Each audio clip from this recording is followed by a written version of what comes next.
نو صاحب بعضې بړواګان ورته ویم خفه کېږې ما دا لفظ مې د خولې نه ووته خو ټیک ته چې مې ووی ولې زما په پیغمبر او په حدیثو چې دې تنقید کوي ګیره دې بیا له خریلې ده او په بار ملک کې ناست دی او لوڼه خویندې په کلبونو کې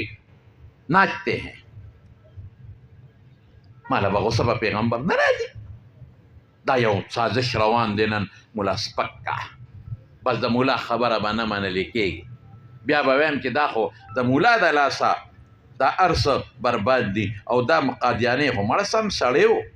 او دا خو مولا راته کافر کړی و بیا به دا وایي مولا نه دی کافر کړی زه نه څوک کافر کولی شم نه دی کولی شي نه دی کولی شي مونږ کافران څوک نشو جوړولی